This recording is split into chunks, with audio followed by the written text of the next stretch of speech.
Hi, I'm Marian McPartland. My guest today on Piano Jazz is guitarist arranger Pat Metheny. He's a musician without peer. His style of playing, harmonic concepts, and original ideas are totally his own. Throughout his career, Pat continues to evolve as he works with new technology and improvisation skills. He's certainly one of the brightest stars in the jazz firmament. And I say so. And so does everybody else. How are you, Pat? I'm great, and I'm so glad to be here with you today, Marian. Oh, I'm just so glad to have you. And when I think of when I first met you, you were only about 15, 16. Yeah. I think I was actually 14 when I met you for the first time. Yeah. In Decatur, Illinois. And that's right. We were doing the sort of guest faculty, and I can't believe it. You were a student. Well, you were incredibly inspiring, actually, and it was a very big week for me. It was one of the first times I'd ever left home. Really? In fact, I think it was the first time I was ever away from my parents. And, really, I didn't know that. I had won like a little scholarship from Downbeat magazine, which was a shock. I mean, it was something that I hadn't anticipated at all. I entered this contest by sort of playing basically an exact copy of a Wes Montgomery solo, and the prize was to go to this camp, and you were there, and I had several master classes with you and met a few musicians that I've stayed in touch with to this day. But I mean, it was the first time I'd ever really been around other kids my age that had an interest and an awareness of jazz on a high level, and it was a very important week for me. And I think I even wrote a tune that you did. You wrote it was a big band piece, actually, and it was called Charge. And there's a funny reason why it was called Charge. Yeah, why was it? Because my dad had a business in the little town I'm from, Lee Summit, and I noticed that professional arrangers always had like a rubber stamp at the top of the chart that had the name of the chart on it. Right. And the only rubber stamp my dad had was Charged. So I used that rubber stamp, and therefore the tune was called Charged. So I think that was put great. I was really country then, I mean. Well, it was great to have that piece, and I've got to unearth that thing and bloody well play it. Really. Well, I mean, it wasn't the most advanced composition in the world, but it was a thrill to be able to write something, and I appreciated very much that you enjoyed it and that you supported it and approved of it and everything. Well, that whole week, or whether it was a week or 2 weeks, I don't know what it was, but it was very enjoyable, and the kids were all very good, especially yourself. And now it just seems like a minute, but it's I don't know how many years. And well, that would have been here 19. you are today, as I say, a big star in jazz, and you brought your group with you. Who did you bring? Well, I'm just so happy to have had the opportunity over the last 10 or 15 years to have played often with one of the great bass players of our time, and I just can't say enough about him. But it's not just me, it's everybody that knows him and that loves him, as we all do, and that's the great Christian McBride on the bass. That imp. Yeah. And joining us on the drums is a guy who's also been a member of my regular group, the Pat Metheny group, for the past few years. And to me, he's one of the most exciting drummers to show up in many, many years. He's from Mexico, and his name is Antonio Sanchez. Well, it's just great to have all of you here, and I'm dying to hear you play something. So what do you think the first number is likely to be?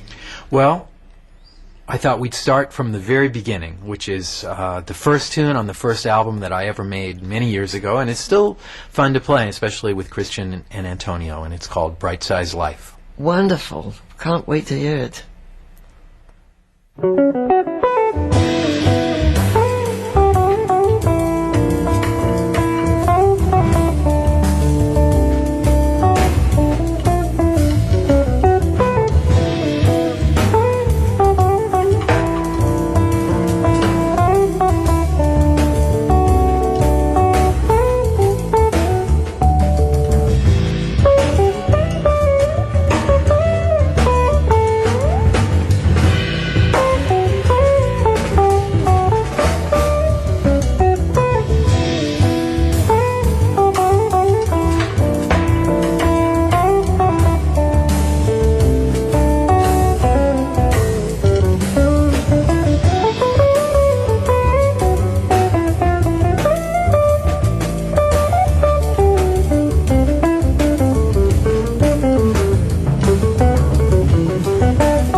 Boy, that kills me that that's the first tune you wrote ever.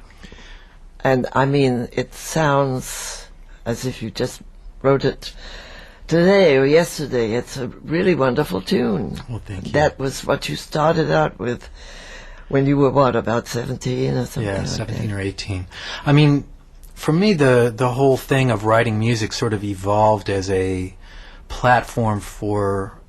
It was out of necessity, actually, because there was a way I wanted to play as an improviser that I was having a hard time sort of reconciling with playing on standards and playing on blues forms and the kinds of things that I was doing, you know, around Kansas City with the musicians I was playing with there. You didn't want to do those particularly. Well, I did, actually, and I loved it, and I still do. I still love playing, you know, in that way. But there was a certain kind of thing that I felt like I needed to come up with an environment to support this way of improvising. And that tune is kind of still remains a good example. I mean, you know, the kind of harmonic things that are going on are more like just simple triads and very almost folk-like kinds of harmonic motions. Yeah. And to me, that was a very appealing and a very resonant area of interest to express what I was doing as an improviser. You really knew just what you wanted to do right then. And then when did Gary Burton get into your life? Just around that time? Yeah, I was a big fan of his group from that period in the late 60s. Especially, they were one of the bands that I felt was really trying to kind of find a place within the jazz language that had that kind of resonance with the times of what was happening there. He's so wonderful, and I imagine that he was very helpful to you at that time. Well, getting to join his band at the age of 18 was sort of like joining the Beatles for me. I mean, that was my favorite band, and you know, the fact that I might get to play with them ever in my entire life was sort of a major goal, and to be able to do it so young was great in itself. But the best part was being around not only Gary, but Steve Swallow and Bob Moses and Mick Goodrick, the other guys who were in the band. God, when I think of Steve Swallow, he worked with me too a great deal. And what a funny guy, apart from being a wonderful player. He is one of the great people on earth, no question about it. Yes, he certainly is. Well, that must have been a great time for you, with all these thoughts going through your head and all the music that you have inside you that you want to get some of it out. Well, I was very kind of determined in a way to follow what I saw as kind of an essential component throughout jazz history, which was musicians who found a way to manifest into sound the things that they found to be true and to be real to them. And, you know, in my case, my story was a little bit different. I came from a country town out in the middle of Missouri, and it was not the same as growing up in Philly like Christian, or, you know, doing, you know, all the different other avenues that people have found their way into jazz, like you too. I mean, you know, I came from a different angle, and to me, I always embraced that. I never tried to hide from that. And to me, jazz is a form that not only accepts other things. It kind of demands that kind of honesty, that kind of personal connection to what you Oh, play. absolutely. I mean, you cannot play jazz and not be an honest person. You can't be a fake jazz player. Yeah, So and I think that, that's for sure. you know, along with that, there's a tendency to emulate people that are your favorites. And my favorite was Wes Montgomery. He was my hero. But even at a very early age, I was around musicians who kind of took a dim view of that. Whenever I'd whip out my Wes Montgomery thing, you know, people would kind of, you know, look at me kind of funny. They, you know, the audience would always love it. What, for doing something that he did? Right, and it was really a stroke of luck for me to be around musicians who kind of didn't really see that as necessarily a good thing, that I could get a lot of audience response by imitating another musician, and that encouraged me very early on to kind of try to investigate things. Yeah, that but were also, away. I mean, you were imitating him, but now, years later, you've done your own research and you've got your own thing going. Well, research is a word I like. I mean, you know, whenever somebody gives us a gig or you get to make one more record, I just consider it exactly that. It's like another point of research into the goal of trying to understand music in a deep way and become a good player. Go on forever doing that, Yeah. which reminds me, I would love to hear another tune. Well, we're going to do one now that we've been doing in the trio setting that it was originally done with my regular bigger band, and this is called So May It Secretly Begin, and it'll have an introduction on a kind of unique special guitar. What a title. It's a painting by Paul Klee, the great painter, the great Yes. Swiss painter. So May It Secretly Begin, yeah. Okay. All right.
Boy, it's an amazing sound, and you started out with a different guitar, right?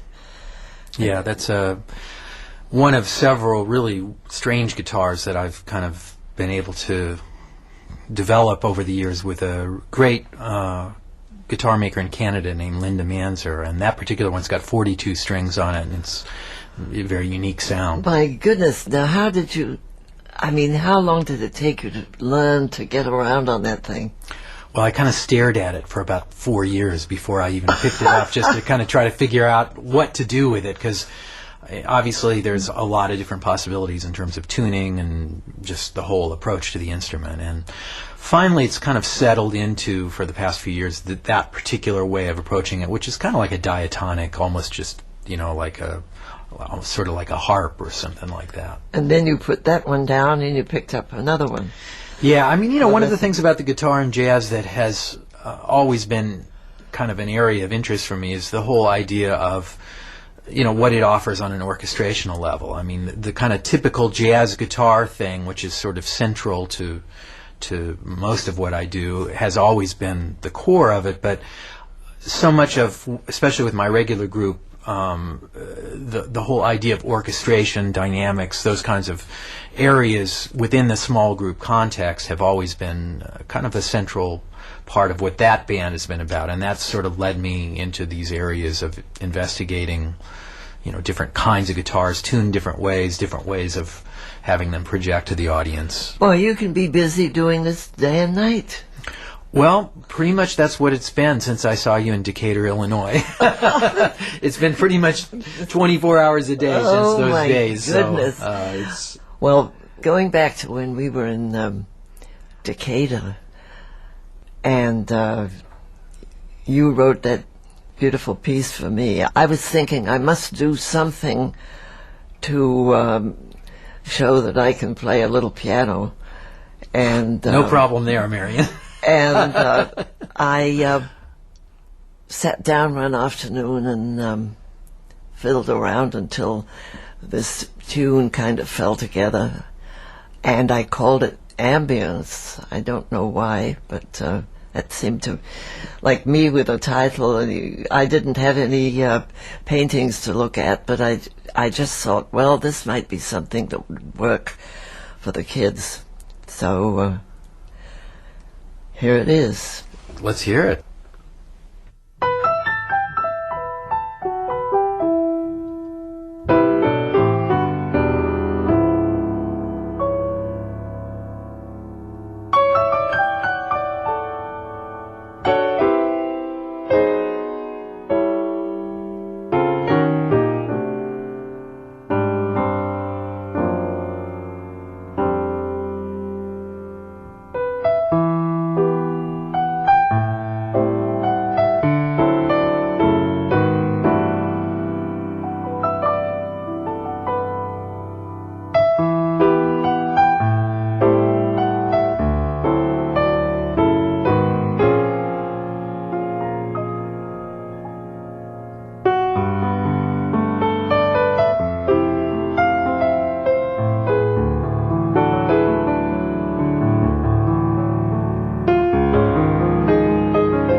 That was beautiful, Marian. And I remember the tune well from back in the day when you wrote it, and it's just as gorgeous now as it was then. Thank you. I remember the occasion so well, the whole thing, not only you writing something, but one of the faculty members, I can't think who it was, did a big band chart right then, which I still have at home. So it does get played, and it gets played by a lot of school bands, right. College bands, yeah, which is nice, of course. Great. I've got to ask you about your record. I don't know how new it is, The Way Up. It's a very dramatic piece, and all these different tones, and it gets passionate and loud and bombastic, and then it gets quiet.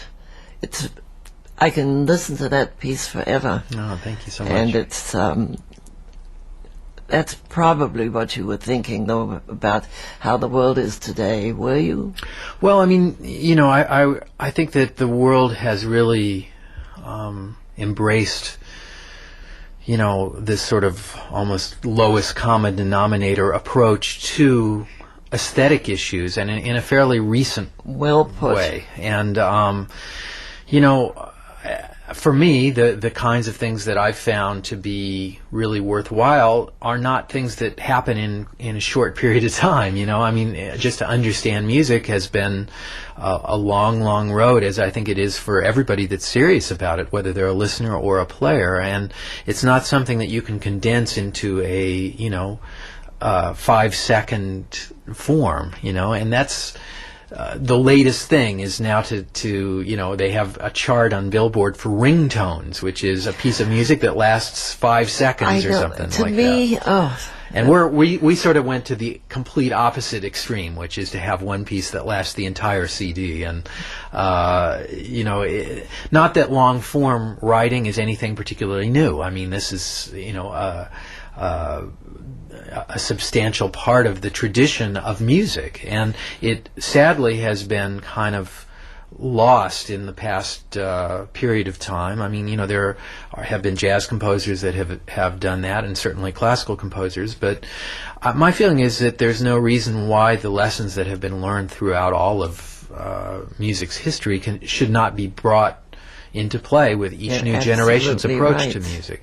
So ringtones, it's funny, like you have to put your ringtone through ASCAP or something ridiculous, but well, it's hard to think of it as a form that is valuable to the degree that it's being monitored by the industry as not just a slight thing, but a fairly substantial part of what music is now, and that's just kind of something, I guess, that's a new aspect of what the culture is like now. That's where it's going. My goodness!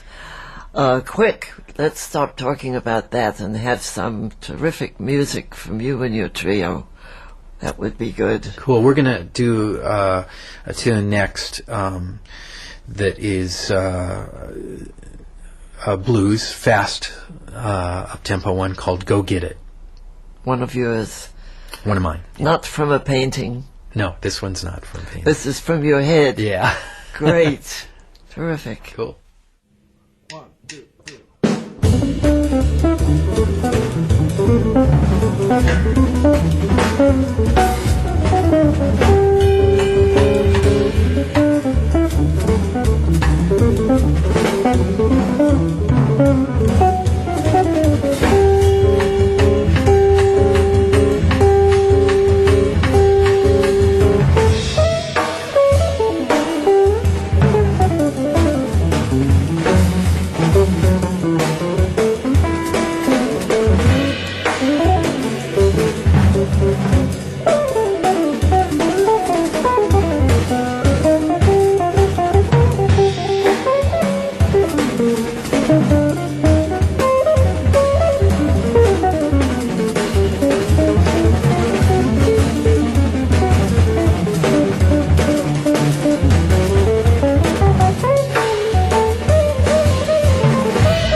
Boy, that was something.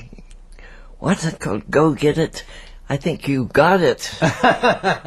Man, that was exciting. Thanks. I was just thinking, besides Wes Montgomery, who are some of your favorite players? Well, there were three guys that were really huge for me, Wes being the major one. Kenny Burrell was somebody that I just loved everything about his sound and Yes. the feeling that he had, and the just everything about Kenny to me was a real model. And Yeah.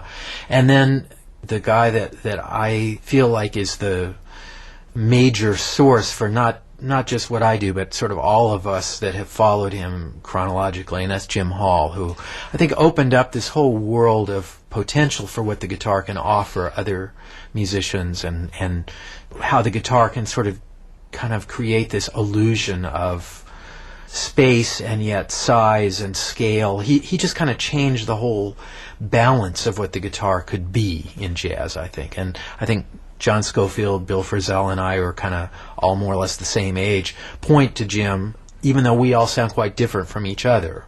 And to me, that's a kind of interesting sign right there, that he is somebody that, like, the three of us really admire and have learned from, but at the same time, his thing was just so open-ended, it inspired us in very different ways. Which to me is great. It means everything is carrying right on. The music right. is carrying on. Thank That's right. goodness. Yeah. Speaking of the music carrying on, how about a tune from you and your group? Well, next, I thought we'd do a tune that usually in concert runs about 25 minutes. But Oh. we're going to try to cram it into... Well, just play it twice as fast. We're going to try to do a sort of reduced, essential version of it, because it's a really fun tune to play, and both Christian and Antonio sound great on it. Question and answer? Yeah, it was the title song from a record that I did a few years back now with Dave Holland that kind of featured Roy Haynes at that time, who's one of my major heroes, one of all of our heroes. favorite musicians. And Yes. this was kind of written with Roy in mind, question and answer. I'd love to hear it.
We've got an Ornette Coleman tune. I'm excited.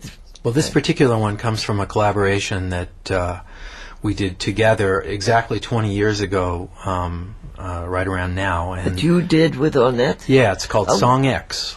Wonderful. And it all happened very quickly then, as jazz records do, where we recorded in a couple days, we mixed the next day, we mastered it the next day, and that was that. And with its 20-year anniversary, I was able to go back, and I found 6 tunes that were on the original that we weren't able to put on the original, because back then, of course, it was vinyl. There weren't CDs yet, so you had a limited amount of time you could play with. Right. And this is one of the tunes that was not on the original, but is on the reissued version of Song I X. love the title. Police People. That Well, he's great at titles, too. lends itself to all kinds of imaginary things. Can't wait to hear it.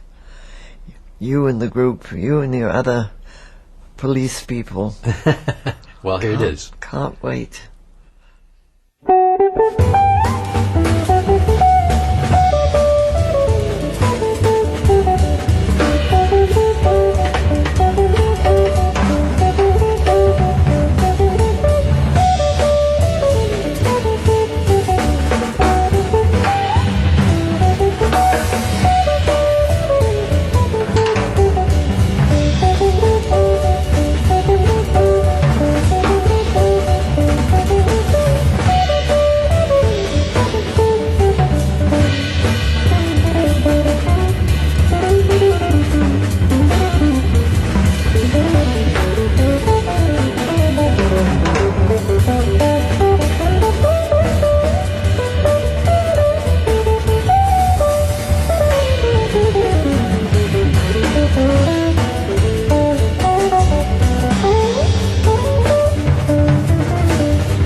That's a wonderful piece. That is a real Ornette kind of piece.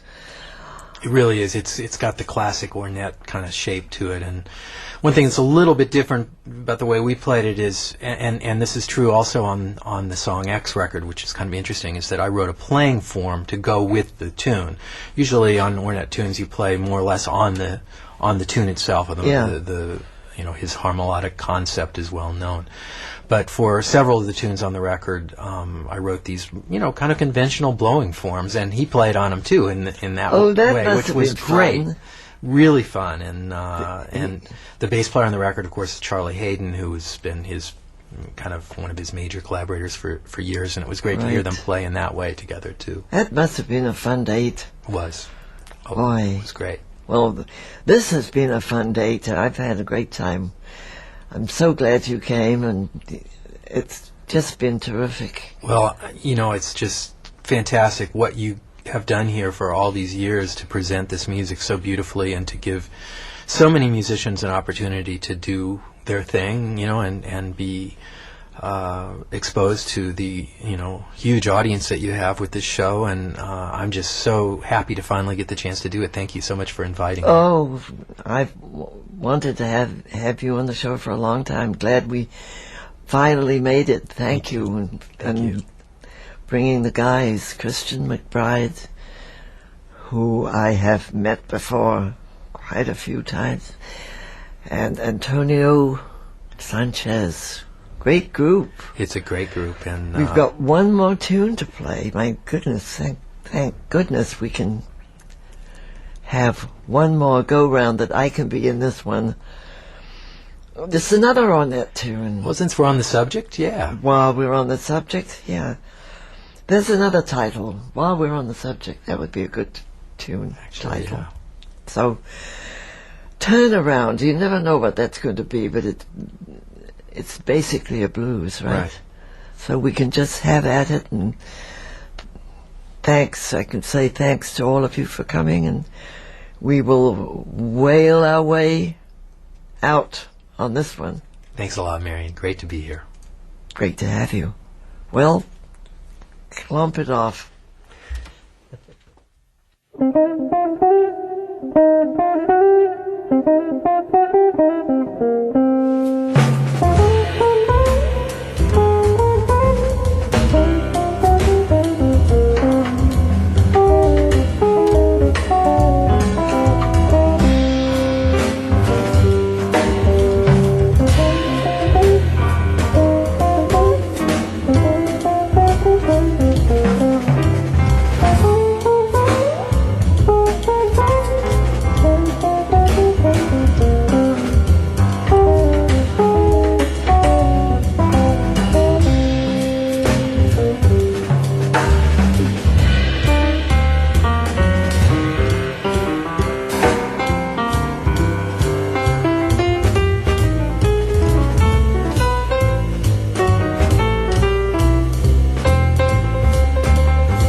Ornettes in a row. That's a great way to end the show. It sure is, and thanks again for having us here. Oh, we loved having you. You've been listening to Piano Jazz with host Marian McPartland. Her guest today has been guitarist Pat Metheny, with Christian McBride on bass and Antonio Sanchez on drums.